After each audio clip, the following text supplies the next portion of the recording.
E neste momento fará uso da palavra o ministro de Estado da Educação, Camilo Santana.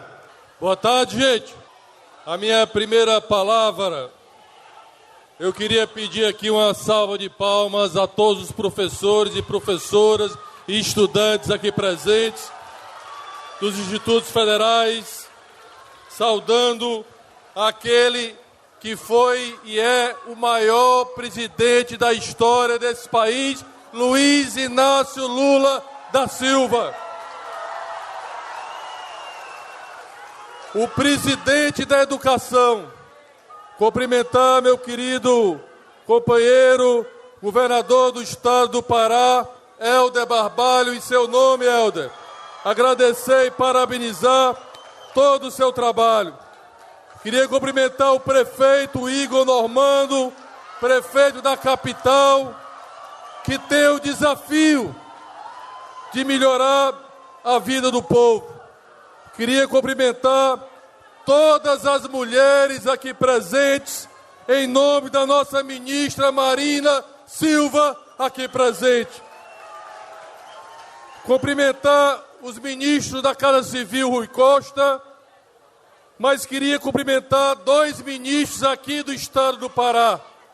Primeiro, o ministro Celso Sabino do Turismo, que tem feito um grande trabalho. E o outro eu queria cumprimentar, são vários ministros aqui hoje, mas queria cumprimentar nesse jovem talentoso que tem feito um grande trabalho, que é um grande companheiro, que é o nosso ministro Jader Filho, ministro das cidades. Cumprimentar a vice-governadora do Pará, Hanna, cumprimentar os senadores Jader Barbalho e Beto Faro, e cumprimentar os deputados federais Gilvana Faro, Elcione Barbalho, Keniston Braga e Ayrton Faleiro.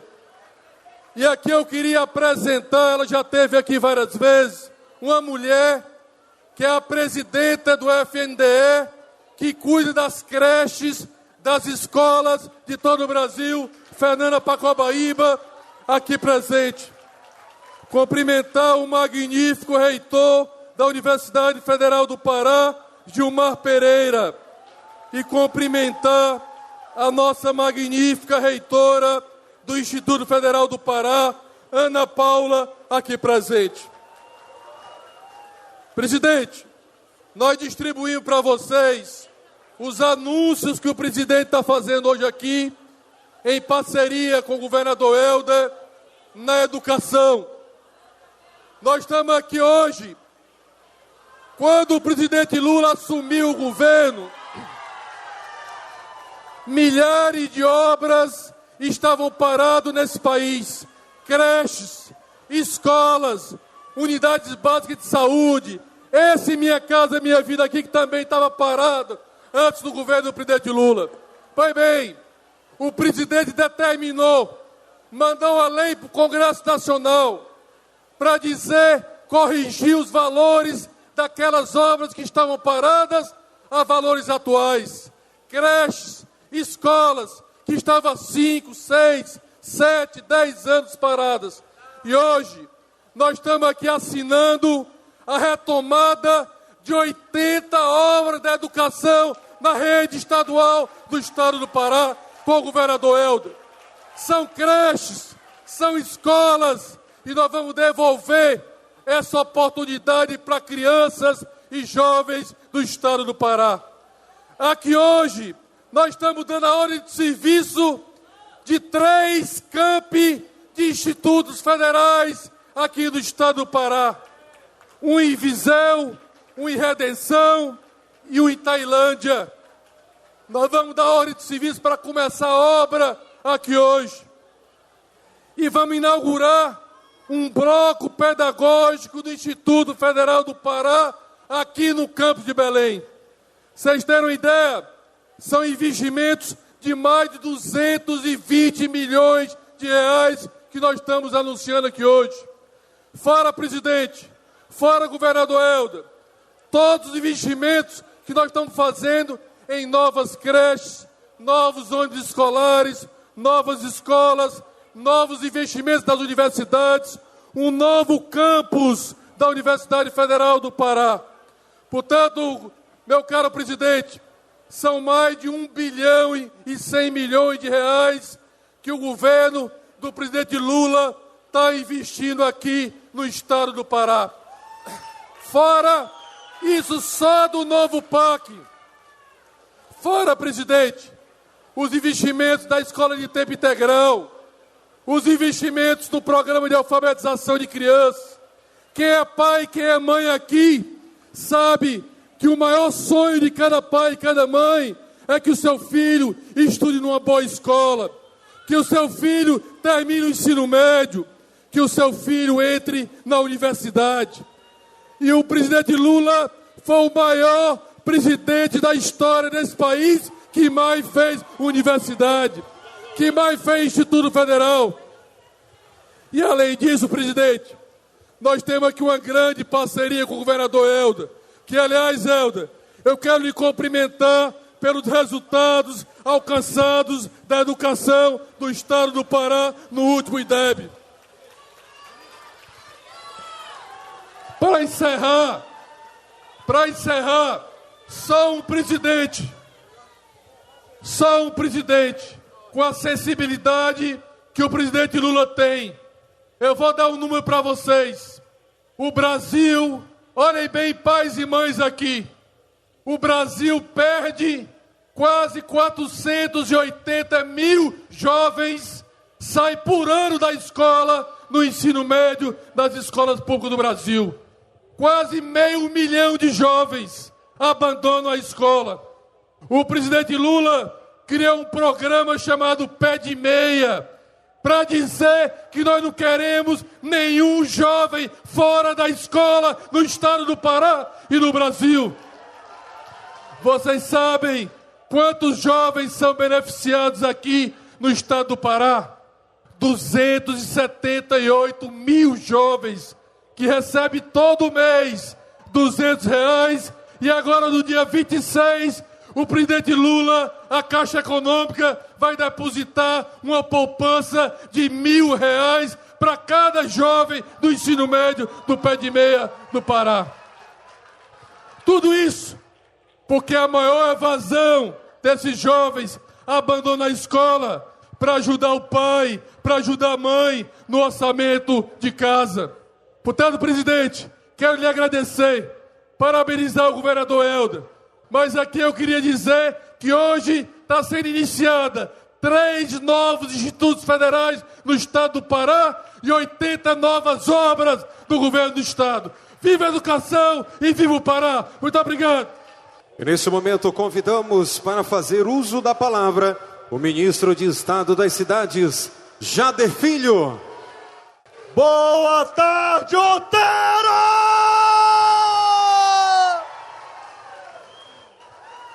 Chegou o dia,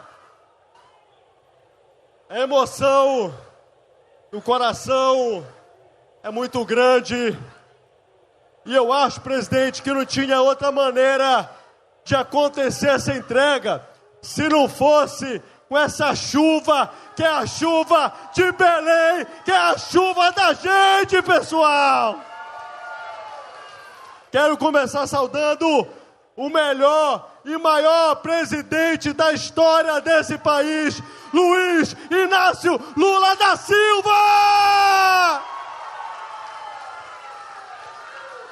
Quero saudar também o nosso governador, ele que é o maior, ele é o maior governador do Brasil, é ou não é? É o Helder Barbalho!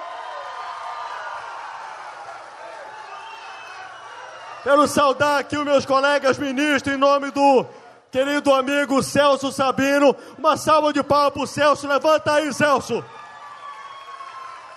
Nosso ministro paraense também. Quero agradecer, presidente, aqui em nome dos nossos parlamentares, aqui o Kênis, a Dilvandra, o Beto, o Ayrton, a minha mãe, a deputada Alcione, o senador Jader, aos meus colegas ministros, saudar a minha primeira-dama, minha cunhada Dani, saudar ao Paulo Cohen e saudar o amor da minha vida, a Laís.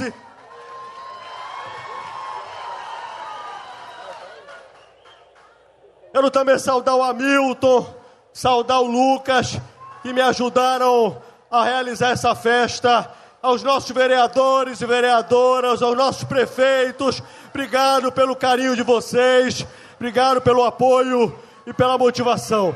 Amigos e amigas, primeiro eu queria que botasse aqui no telão, presidente, viu pessoal, as imagens de como é que o Viveroteiro estava quando nós assumimos em 2023. Presidente, essa obra era uma obra de 2014. Em 2014 essa obra foi começada. Quando nós chegamos no ministério, ela estava paralisada. E, presidente, muita gente ficou durante muito tempo aqui no Outeiro e aqui em Belém.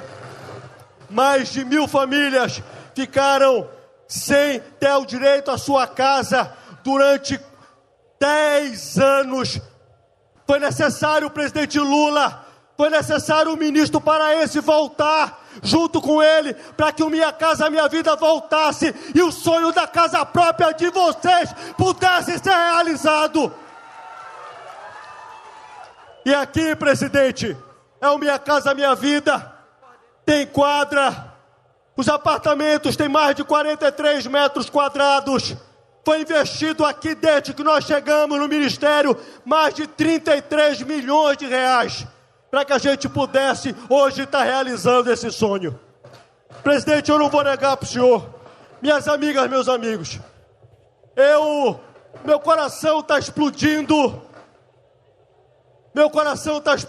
como o coração de vocês. Presidente, esse dia, para mim era um dia, parecia que esse dia não ia chegar, e esse dia chegou, e eu estou muito feliz junto com vocês, de estar entregando o Viveroteiro. E aqui, presidente, esse ano o senhor vai voltar para entregar ainda o Viver Mosqueiro, o senhor vai entregar o Viver Pratinha, o senhor vai entregar o Pouso do Aracanga, o senhor vai entregar o Chico Narina, lá em Abaetetuba, e o senhor vai, presidente, no final do seu mandato, ter diminuído em 2,5 milhões o déficit habitacional desse país. Aqui no Pará, presidente, são mais de 22 mil novas unidades, entre o Minha Casa Minha Vida Rural, entre o Minha Casa Minha Vida Urbano, entre o Minha Casa Minha Vida Entidades. Hoje o senhor assinou aqui, presidente, são 900 novas unidades para o povo da zona rural, aqui do estado do Pará, para que a gente, presidente, além de dar casa, a gente puder diminuir o déficit de banheiros aqui no estado do Pará. Para que a gente possa dar dignidade para o povo paraense, para o povo que mora na zona rural, para o povo que mora na zona urbana. Presidente, aqui, esse ano, nós vamos entregar na COP a obra do esgotamento lá do Ver-o-Peso. E foi graças ao seu governo que depois de 120 anos, o Ver-o-Peso, pela primeira vez, vai ter esgotamento sanitário. A reforma, presidente, aqui da Orla do Cruzeiro, é graças, presidente, ao teu governo. Nós vamos fazer a reforma lá para o povo de Coraci. Eu quero aqui uma salva de palmas para o povo de Coraci. A Rosa e a turma dela está aqui. O senhor vai, presidente, entregar aqui no nosso estado a obra do canal do Tucunduba, do canal do Ariribolonha, do Mata Fome. Tem muita obra do PAC aqui, são mais de 7 bilhões de reais em investimentos só do Ministério das Cidades que o seu governo está fazendo. É o maior investimento da história desse estado, é graças ao presidente Lula. Uma salva de palmas para o presidente Lula. E meu presidente, para finalizar, eu tenho 2 agradecimentos. Na verdade, 3, presidente. Primeiro, a minha família, que tem me apoiado diuturnamente, para que eu possa, presidente, estar dedicando cada dia, desde o dia 1º de janeiro de 2023 para recuperar esse Brasil junto com o senhor. Segundo, presidente, é agradecer ao senhor que me deu a maior oportunidade da minha vida, que foi ajudar o povo do Brasil, mas em especial ajudar o povo do meu Pará. E por último, eu quero agradecer a Deus pela oportunidade que Ele me dá a cada dia de poder lutar e poder construir um Brasil melhor. Muito obrigado, Otero, parabéns, sejam muito felizes, que Deus abençoe a cada um e a cada uma de vocês. Muito obrigado, meus amigos. Boletim COP30 Amazônia. Informações da Conferência da ONU sobre Mudança do Clima. O embaixador e presidente da COP30, André Corrêa do Lago, participou do encontro de novos prefeitos e prefeitas realizado em Brasília. Em um dos painéis do evento, promovido pelo governo federal, o embaixador falou da importância do alinhamento das prefeituras com as metas de combate às mudanças do clima. Então isso comprova o quanto é importante nós integrarmos cada vez mais nas COPs as cidades. André Corrêa do Lago ainda destacou o papel da COP30, que será realizada em Belém em novembro, como uma oportunidade para fortalecer a ideia de que o Brasil é um dos países que mais pode se beneficiar com a agenda do clima. Ana Toni, diretora executiva da COP30, também participou do evento e destacou a importância de trazer o debate climático para o centro das discussões municipais. Então, se o debate começou global, as consequências da mudança do clima estão batendo na porta dos prefeitos e das prefeitas. Quando tem enchente, quando tem incêndio, quando tem falta de água, e por isso esse trabalho realmente tem que ser muito ombro a ombro. Ana Cláudia Rosbach, diretora executiva da ONU Habitat, reforçou a importância das cidades como centros de soluções para a crise do clima. A diretora destacou que as cidades sofrem desproporcionalmente os impactos, especialmente as populações mais vulneráveis. Nós temos, de fato, hoje, mais de metade da população mundial vivendo em cidades, né? Em 2050, a previsão é de 70%. Então, as pessoas estão nas cidades. Então, se a gente não protege as pessoas nas cidades, muita dificuldade a gente vai proteger o meio ambiente e o planeta. Edivaldo Nogueira, ex-prefeito de Aracaju e presidente da Frente Nacional de Prefeitos, disse que as cidades serão decisivas para enfrentarmos os desafios das mudanças do clima. Não tem solução, na minha opinião, para os problemas gigantescos que nós temos que enfrentar se não tiver a participação efetiva das cidades. Gregor Robertson, embaixador da CHAMP, Coalizão de Lideranças Climáticas, elogiou a liderança do Brasil na agenda do clima, mas afirmou que sem a participação das cidades não será possível vencer a batalha contra as mudanças do clima. Agora é uma necessidade, não tem mais uma discussão. Tomar uma resposta, ter uma resposta e protagonizar as cidades em resposta aos desastres climáticos e serem os centros das soluções climáticas é uma necessidade e isso não tem volta. Outros participantes do painel também reiteraram que a colaboração dos governos municipais será essencial para garantir que as metas sejam alcançadas e que os impactos das mudanças do clima sejam minimizados. Com informações da COP30, Leandro Molina. Boletim COP30 Amazônia, uma parceria da Presidência Brasileira da COP30 com a agência Rádio Gov. A Aliança Global contra a Fome e a Pobreza foi apresentada aos gestores municipais nesta quinta-feira, 13 de fevereiro, durante o encontro de novos prefeitos e prefeitas em Brasília. O Pacto pela Erradicação da Pobreza e pela Fome Zero no Mundo foi tema de painel do Ministério do Desenvolvimento e Assistência Social, Família e Combate à Fome. A secretária extraordinária de Combate à Pobreza e à Fome, Valéria Buriti, explicou como os governos locais podem contribuir com a aliança. Seja para passar a experiência que tem, esse é um dos pilares, né? da Aliança Global, que é o pilar técnico. Você pode passar a sua experiência na implementação de um programa, de uma política e contribuir com que outro estado, com que outros países também possam implementar essas ações. Também no painel do MDS, Valéria Buriti expôs aos gestores municipais detalhes sobre o Plano Brasil Sem Fome e ressaltou a importância dos prefeitos e prefeitas no sucesso das ações do plano. A gente tem o Brasil Sem Fome, que tem um conjunto de ações do sistema de assistência, do sistema de saúde, do sistema de segurança alimentar e nutricional, ações também que visam aumentar a produção e consumo de alimentos adequados e saudáveis, e muitos desses programas no Brasil acontecem em parceria com os municípios. A gente vê a importância dos municípios para a política de assistência social, para as políticas de apoio à agricultura familiar. De fato, como os próprios prefeitos e as prefeitas falam, é no município que a vida acontece, e o governo federal tem um conjunto de políticas públicas que depende dessa gestão municipal. A fala da prefeita de Lauro Freitas, na Bahia, Moema Gramacho, é um testemunho de como os municípios podem colaborar para combater a fome e a pobreza. Meu primeiro mandato foi em 2005, a partir das políticas do presidente Lula, do governo Lula, nós conseguimos implementar em nosso município restaurante popular, cozinha comunitária, banco de alimentos, PA alimentos, PA leite e tudo, e aumentamos o acesso ao Bolsa Família. O PAA, a que se refere a prefeita, é o Programa de Aquisição de Alimentos, que tem como objetivo fortalecer a agricultura familiar. O PAA faz parte do Plano Brasil Sem Fome, lançado pelo governo federal em 2023 como estratégia para tirar o Brasil do mapa da fome. Reportagem Érica Braz.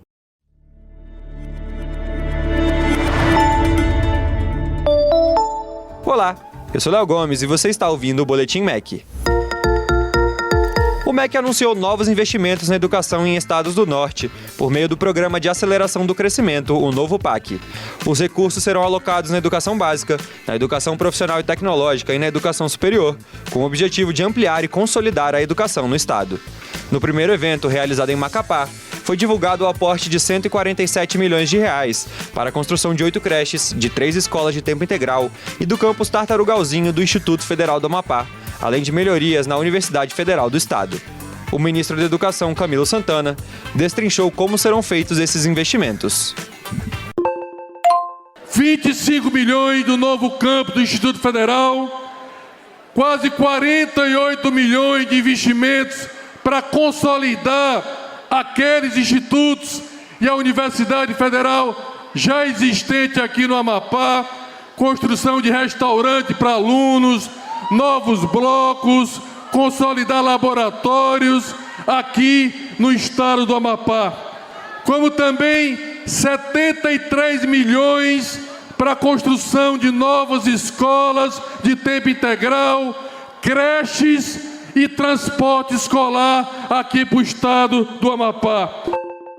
Em um segundo momento, a pasta participou de encontro em Belém, no Pará, para anunciar a construção de 3 novos campi do Instituto Federal do Pará. Serão destinados R$ 25 milhões para cada um deles. Além disso, também foi inaugurado o bloco didático-pedagógico do campus Belém do Instituto. O ministro ainda anunciou a retomada de mais outras obras pelo estado.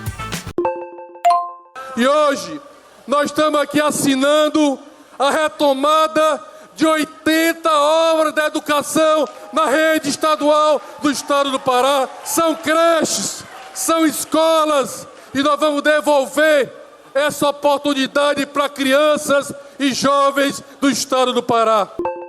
Para ampliar a oferta de cursos técnicos de nível médio, o governo federal anunciou em março de 2024 a expansão dos institutos federais, com a construção de 100 novas unidades em todo o Brasil. A previsão é gerar 140 mil novas vagas de educação profissional e tecnológica, quando esses campi estiverem concluídos. Para mais informações, acesse o nosso site em www.gov.br/MEC.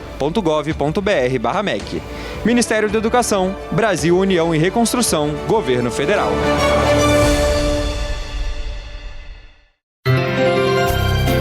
Direto do Planalto. Saiba mais sobre as ações do governo. O presidente Luiz Inácio Lula da Silva realizou nesta quinta-feira, 13 de fevereiro, entregas importantes para 2 estados da região norte. Pela manhã, aconteceu a transferência de terras da União para o governo do Amapá, o início de obras de educação e a entrega do conjunto habitacional Nelson dos Anjos em Macapá. À tarde, no Pará, o presidente entregou unidades habitacionais do programa Minha Casa Minha Vida.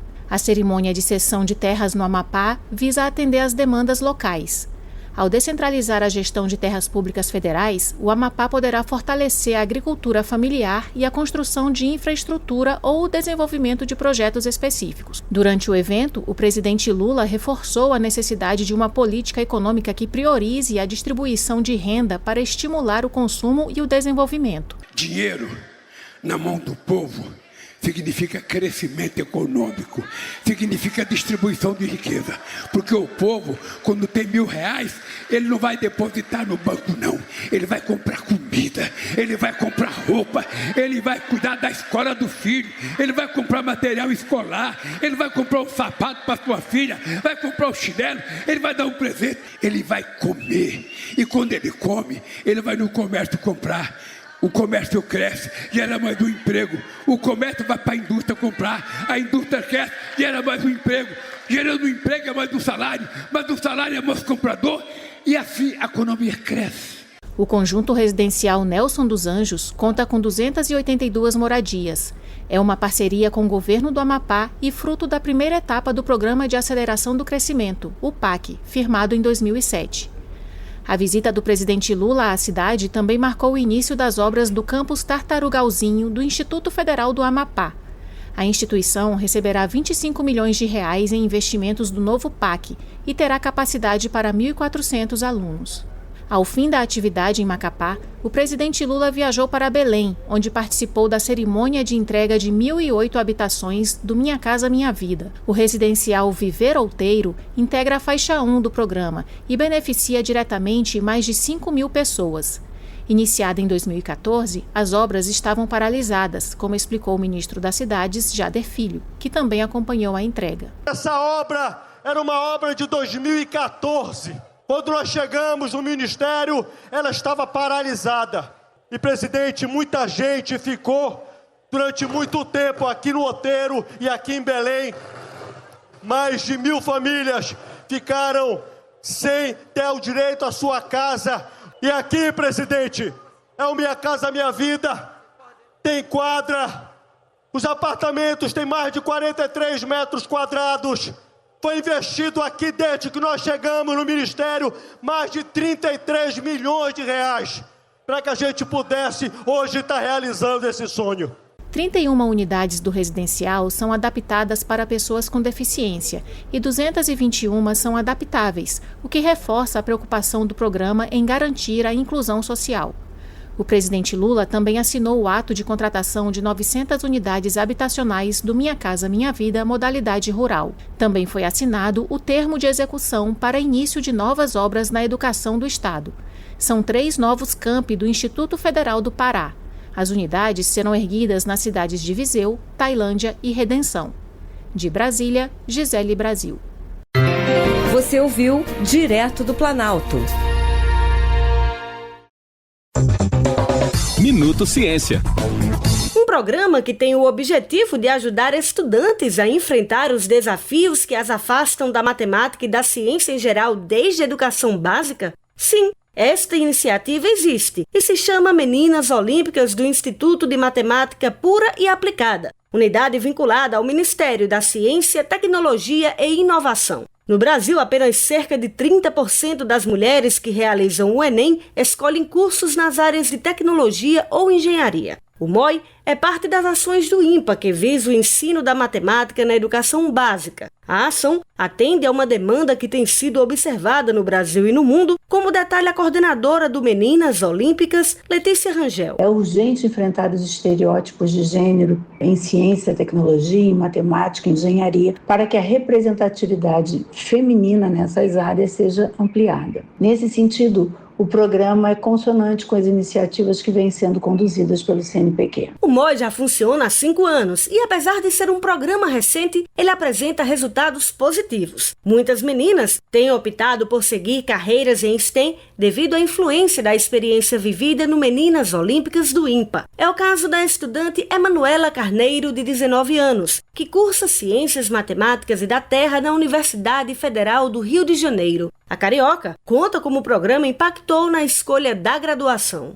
estar no MOI, ter tido a experiência de aprender robótica, da parte de matemática e ver um lado onde era possível, né, não só através das atividades e que eu percebia que eu tinha capacidade de fazer aquilo, ter um bom desempenho, mas também escutar relatos de quem está na área, né, e que toda a história, como é o processo de estar dentro da área, foram super importantes para que eu pudesse ter essa decisão, de entender que o fato da matemática nunca ter sido uma escolha para mim foi porque houve uma barreira muito forte criada por todos os estereótipos da sociedade e que o MOI me ajudou a quebrar eles. O Meninas Olímpicas prevê diversas atividades que visam desconstruir os estereótipos de gênero, utilizando livros, filmes, oficinas, palestras e rodas de conversa. As unidades educacionais integrantes do MOI são identificadas a partir da participação na Olimpíada Brasileira de Matemática das escolas públicas. São instituições públicas das redes municipal, estadual e federal localizadas no Rio de Janeiro. Para 2025, o programa prevê a participação de 18 escolas.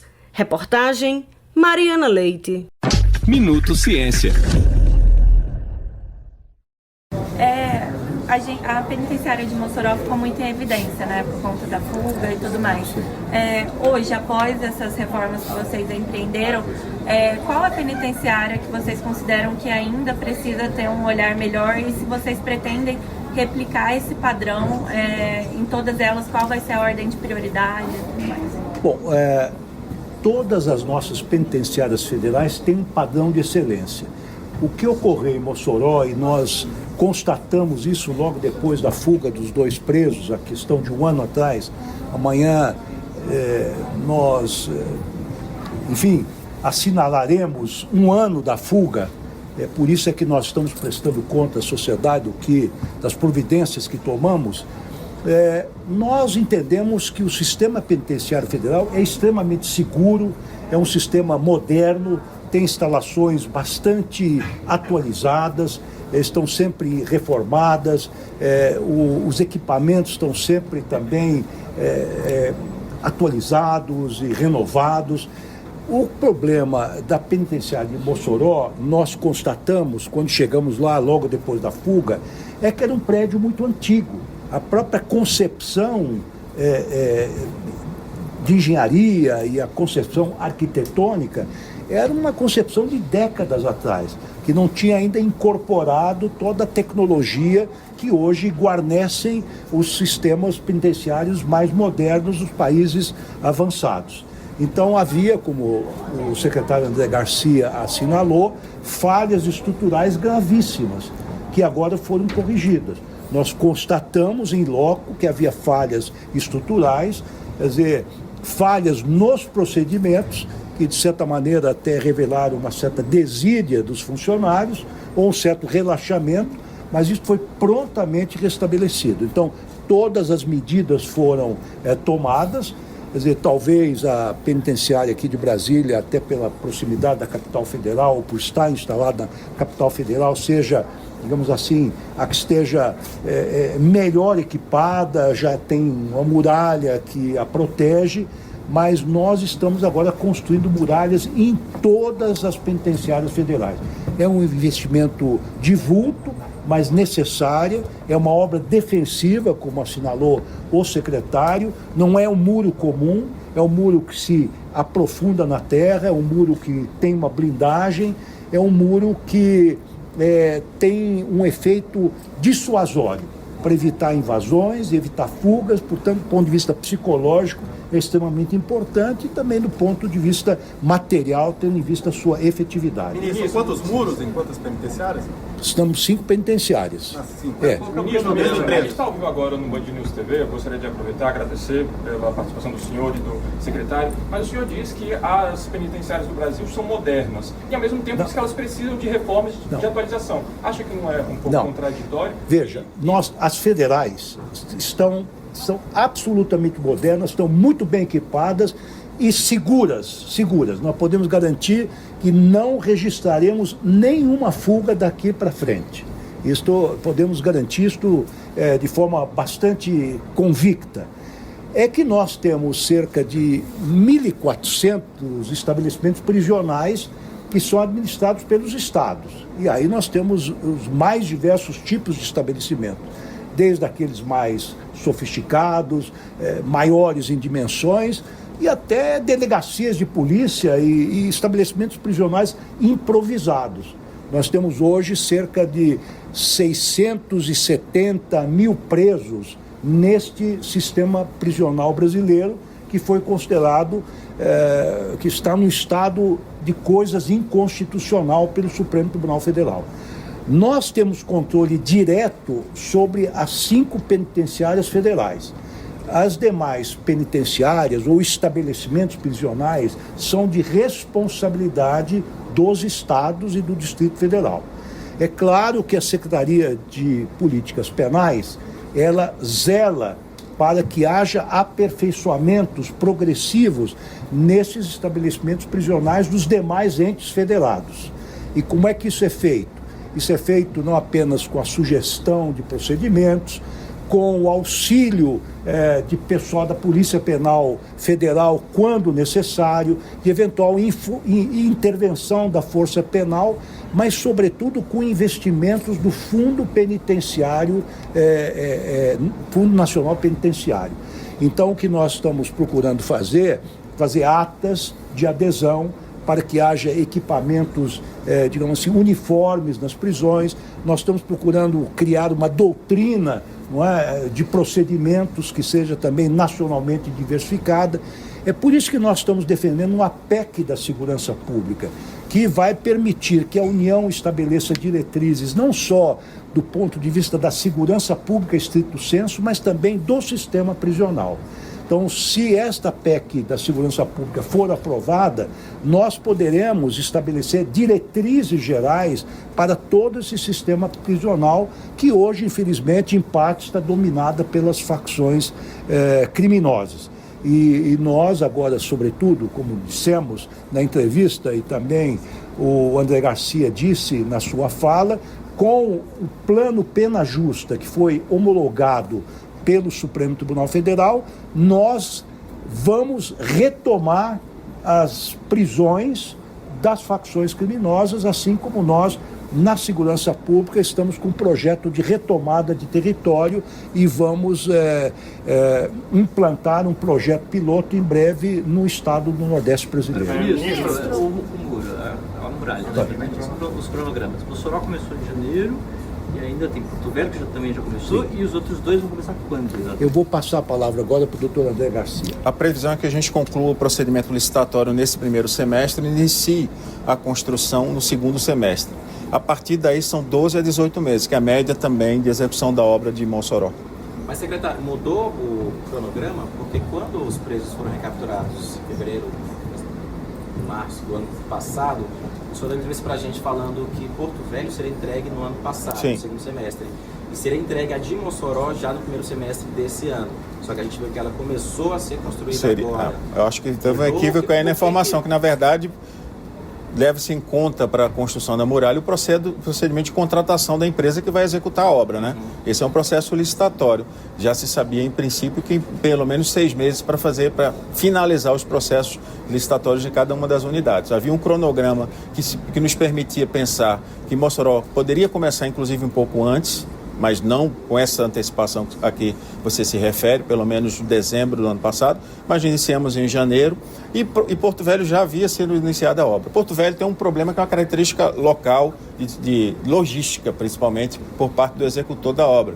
Chegar material lá em Porto Velho, muitas vezes depende do clima na Amazônia, de transporte por balsa, enfim. Há algumas dificuldades e nós estamos tentando colaborar com quem está executando para que isso seja superado. Mas as demais estão dentro do cronograma. Porto Velho iniciou quando? Não. Continua não, o cronograma permanece o que foi definido inicialmente. Secretário, aqui por gentileza, Marçal do Portal Metrópolis. Esse episódio da fuga dos presos em Mossoró expôs o caso da empresa de terceirização R7 Facilities, né? Eu gostaria de saber se essa empresa, se ela sofreu alguma punição no decorrer dessas investigações. Atualmente a Senapem mantém contratos de terceirização com essa empresa. Se vocês avaliam, né, ela foi alvo de operação da CGU e da PF há cerca de 2 dias, vocês avaliam suspender o contrato, cancelar, e se ela, por causa do episódio de Mossoró, vai sofrer alguma punição, e se o ex-diretor que foi demitido do cargo, se o Estado vai abrir algum processo contra ele. Ele está respondendo o processo administrativo disciplinar que está em curso. Só juntando com a dele, qual o resultado dos outros 2 procedimentos? Você disse que já foram concluídos. Qual foi o resultado? A aplicação de suspensão para alguns deles e em termos de ajustamento de conduta para quem praticou atos que são considerados pela administração que não contribuíram diretamente para o evento. Com relação à empresa que foi feita a pergunta, o que eu queria só destacar, essa operação realizada pela CGO, Polícia Federal, ela se iniciou através de uma provocação da própria Secretaria Nacional. Nós fizemos um ofício encaminhando, pois nós constatamos algumas situações que nos preocuparam naquele momento e encaminhamos para a Polícia Federal, que instaurou o inquérito e realizou a operação. Nós não temos hoje ainda uma condenação para essa empresa para que ela seja, por exemplo, proibida de contratar com o poder público. O que nós temos hoje é uma situação de investigação em curso que pode ou não resultar na aplicação de penalidades que impeçam esse tipo de contratação. Então no caso de Mossoró, por exemplo, nós tínhamos um contrato com a empresa e por decisão minha, achei importante manter a prestação de um serviço para que ele não fosse descontinuado, dada a situação que nós encontramos lá. Abrimos um procedimento licitatório novo e, ao fim e à conclusão desse procedimento licitatório, fizemos a contratação de uma nova empresa. Ela não mais presta serviço em Mossoró. Hoje ainda é uma contratada na penitenciária para ter serviços terceirizados na Penitenciária Federal em Brasília. Estamos aguardando o posicionamento dos órgãos de controle. A partir do momento em que houver uma decisão em que se proíbe a contratação dessa empresa, essa decisão será adotada. E sobre o ex-diretor, você ia falar?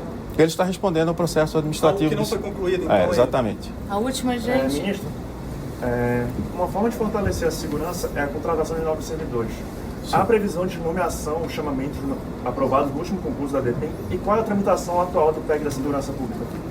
Bom, nós hoje vivemos sob o teto de gastos, né? E há uma contenção muito grande por parte do MGI no que diz respeito aos concursos públicos. Nós estamos lutando com todas as nossas forças para que tenhamos concursos públicos nas diversas forças federais. Por exemplo, eu consegui, numa reunião com o presidente da República, que a Polícia Federal pudesse fazer um concurso para contratar neste ano 1.000 policiais federais, contando delegados, agentes, peritos e outros técnicos, inclusive de caráter administrativo, neste ano e mais 1.000 no ano passado. Também lutamos junto ao MGI para que concursos públicos já realizados pela Polícia Penal, pela Polícia Rodoviária Federal, pudessem também ser efetivamente contratados. Eles têm que passar por um processo educativo, vão ser matriculados na escola, e a incorporação desses novos profissionais é sempre demorada. Eu sei também que na área da Polícia Penal nós estamos também com concursos, estamos com pretensões de novos cargos, mas neste momento de contenção de gastos, realmente não há uma perspectiva muito favorável de contratarmos novas pessoas, mas o André poderá explicitar melhor. Só destacar, ministro, que na sua gestão, por força da decisão tomada pelo senhor no início, nós fizemos a nomeação de todos os cargos remanescentes que existiam na Polícia Penal Federal. Há um número muito pequeno agora, mas nós conseguimos completar o quadro de 1.600 policiais penais federais. A expectativa é mais à frente que a gente possa realizar concurso, mas para isso será precisa a criação de novos cargos para a Polícia Penal Federal. Já foi feito esse pedido de criação? Isso está em tramitação na Secretaria, porque nós estamos fazendo um dimensionamento de força, porque o pedido não se faz aleatoriamente. Nós precisamos ter ideia da necessidade de cargos para depois fazermos o pedido. A previsão? Isso depende, primeiro, da conclusão desse estudo e, segundo, como bem disse o ministro aqui, das condições para nomeação, aí sob o ponto de vista orçamentário. E a PEC da Segurança Pública, o senhor está conseguindo apoio no Congresso? Como é que está sendo? Olha, nós temos recebido realmente apoios de diversos setores, inclusive antes insuspeitados. Os governadores hoje, com as alterações que nós fizemos, dando garantias de que eles manterão o controle da Polícia Civil, da Polícia Militar, da Polícia Penal, não há mais nenhuma reclamação, até porque o que nós queremos é estabelecer diretrizes muito gerais. E os estados, o Distrito Federal, os municípios continuarão com a chamada competência concorrente e comum para legislar nesta matéria. Parece que a insatisfação inicial ou a incompreensão inicial dos governadores foi totalmente resolvida. Os governadores do nordeste do país, do norte também, estão totalmente de acordo, com pequenas divergências. Também temos recebido apoio de estados do centro-sul, do centro-oeste e também alguns do sul. Eu acho que pouco a pouco nós estamos fazendo com que não só a classe política, mas a sociedade compreenda a importância desta integração das forças de segurança ao nível nacional. As forças federais, estaduais, distritais e municipais têm que atuar juntos, sobretudo no combate ao crime organizado. Temos feito encontros com lideranças do Congresso Nacional. Esta nossa proposta tem sido bem recebida por muitos parlamentares que entendem que é chegada a hora, depois de 36 anos de promulgação da Constituição de 1988, rever o capítulo da segurança pública. Digo sempre, temos que rever, que o crime deixou de ser local, passou a ser nacional e até transnacional. Então não é mais possível utilizarmos os mesmos instrumentos concebidos pelos constituintes em 1988, que o crime evoluiu e o nosso paradigma constitucional permanece o mesmo. Obrigada, gente. Obrigada, gente. Agora, isso depende de uma decisão política do Palácio do Planalto. Obrigada, gente. A penitenciária de Mossoró ficou muito em evidência, né, por conta da fuga e tudo mais. Hoje, após essas reformas que vocês empreenderam, qual a penitenciária que vocês consideram que ainda precisa ter um olhar melhor e se vocês pretendem replicar esse padrão em todas elas, qual vai ser a ordem de prioridade e tudo mais?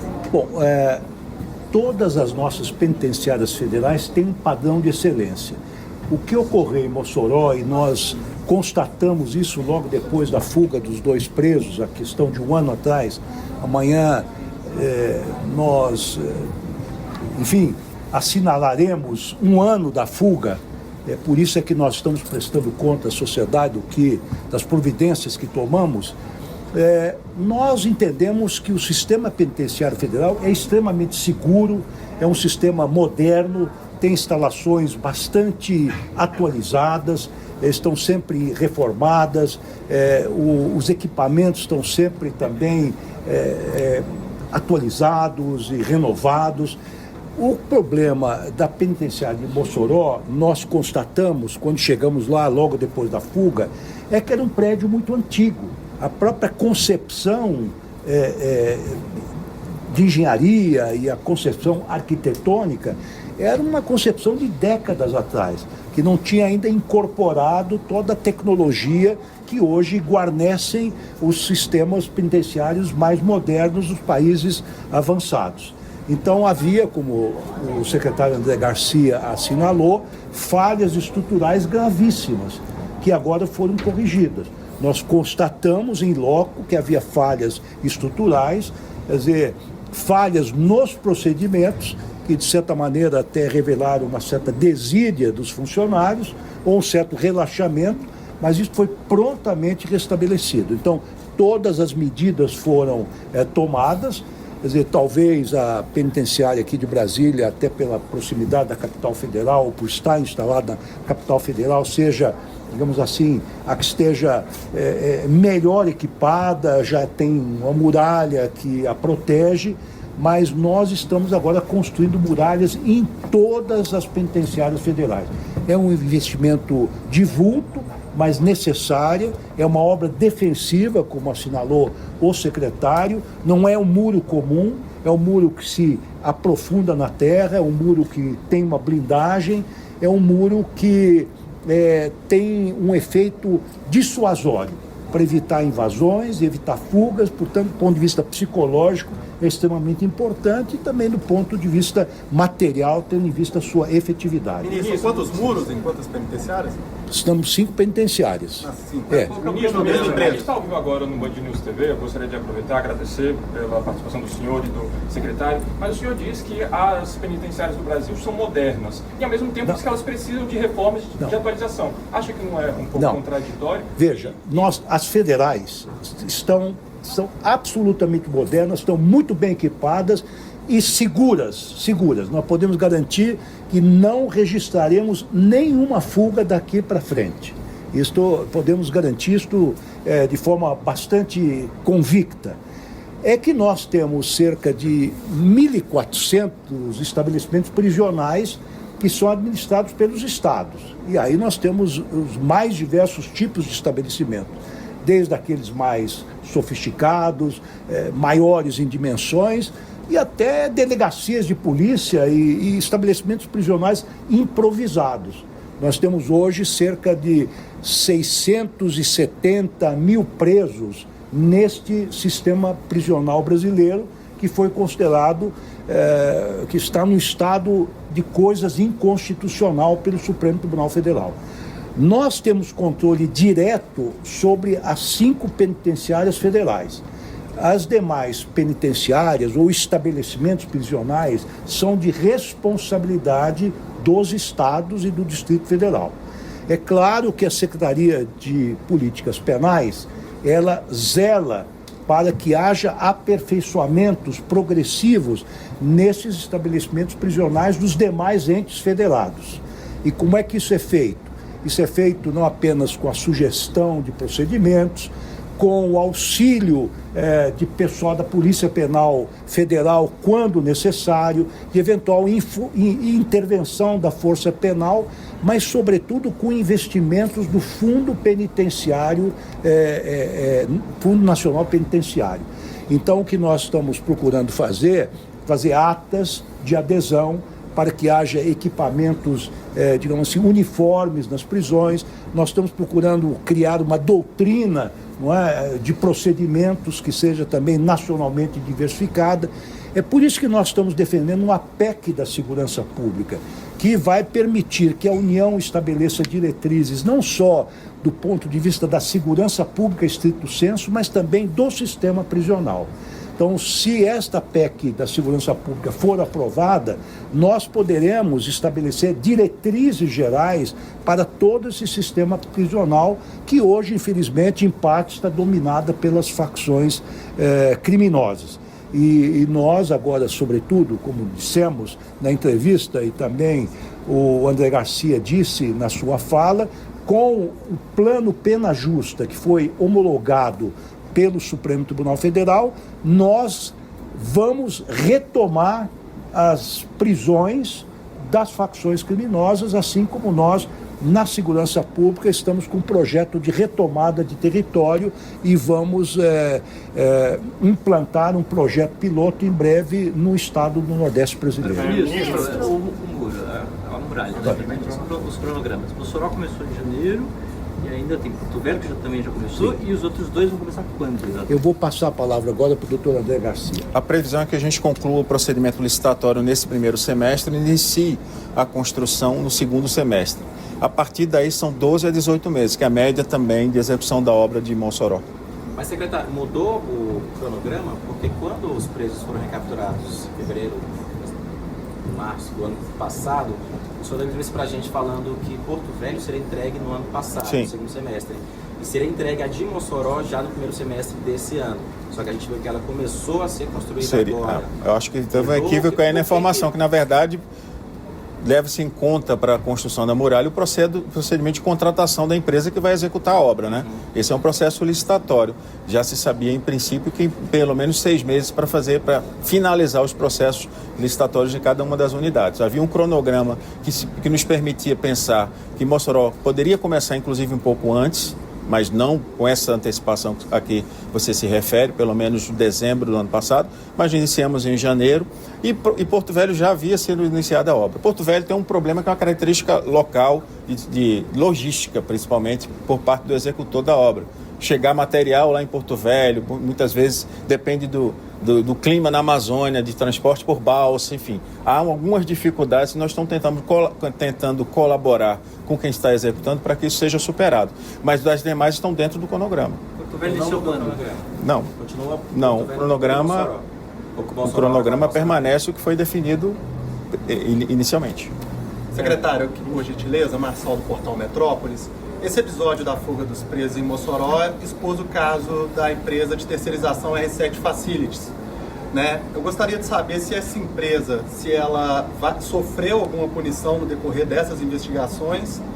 Atualmente a Senapem mantém contratos de terceirização com essa empresa. Se vocês avaliam, né, ela foi alvo de operação da CGU e da PF há cerca de 2 dias, se vocês avaliam suspender o contrato, cancelar, e se ela, por causa do episódio de Mossoró, vai sofrer alguma punição, e se o ex-diretor que foi demitido do cargo, se o Estado vai abrir algum processo contra ele. Ele está respondendo o processo administrativo disciplinar que está em curso sobre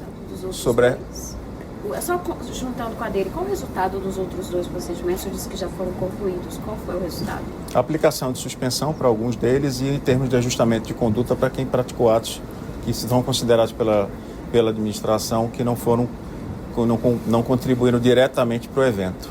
Com relação à empresa que foi feita a pergunta, o que eu queria só destacar, essa operação realizada pela CGU Polícia Federal, ela se iniciou através de uma provocação da própria Secretaria Nacional. Nós fizemos um ofício encaminhando, pois nós constatamos algumas situações que nos preocuparam naquele momento e encaminhamos para a Polícia Federal, que instaurou um inquérito e realizou a operação.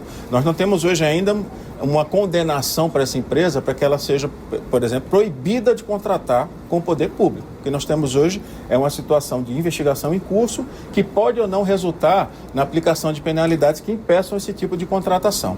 Então no caso de Mossoró, por exemplo, nós tínhamos um contrato com a empresa e por decisão minha, achei importante manter a prestação de um serviço para que ele não fosse descontinuado, dada a situação que nós encontramos lá. Abrimos um procedimento licitatório novo e, ao fim e à conclusão desse procedimento licitatório, fizemos a contratação de uma nova empresa.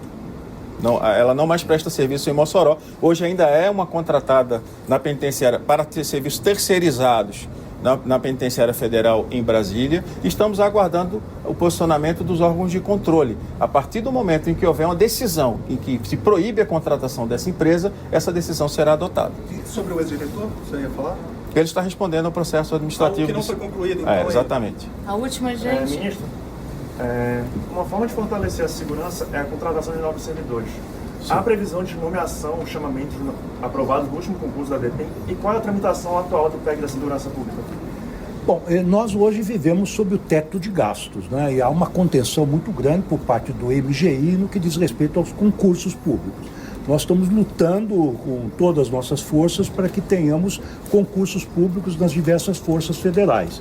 Por exemplo, eu consegui, numa reunião com o presidente da República, que a Polícia Federal pudesse fazer um concurso para contratar neste ano 1.000 policiais federais, contando delegados, agentes, peritos e outros técnicos, inclusive de caráter administrativo, neste ano e mais 1.000 no ano passado. Também lutamos junto ao MGI para que concursos públicos já realizados pela Polícia Penal, pela Polícia Rodoviária Federal, pudessem também ser efetivamente contratados. Eles têm que passar por um processo educativo, vão ser matriculados na escola, e a incorporação desses novos profissionais é sempre demorada. Eu sei também que na área da Polícia Penal nós estamos também com concursos, estamos com pretensões de novos cargos, mas neste momento de contenção de gastos, realmente não há uma perspectiva muito favorável de contratarmos novas pessoas, mas o André poderá explicitar melhor. Só destacar, ministro, que na sua gestão, por força da decisão tomada pelo senhor no início, nós fizemos a nomeação de todos os cargos remanescentes que existiam na Polícia Penal Federal. Há um número muito pequeno agora, mas nós conseguimos completar o quadro de 1.600 policiais penais federais. A expectativa é mais à frente que a gente possa realizar concurso, mas para isso será precisa a criação de novos cargos para a Polícia Penal Federal. Já foi feito esse pedido de criação? Isso está em tramitação na secretaria, porque nós estamos fazendo um dimensionamento de força, porque o pedido não se faz aleatoriamente. Nós precisamos ter ideia da necessidade de cargos para depois fazermos o pedido. A previsão? Isso depende, primeiro, da conclusão desse estudo e, segundo, como bem disse o ministro aqui, das condições para nomeação, aí sob o ponto de vista orçamentário. E a PEC da segurança pública, o senhor está conseguindo apoio no Congresso? Como é que está sendo? Olha, nós temos recebido realmente apoios de diversos setores, inclusive antes insuspeitados.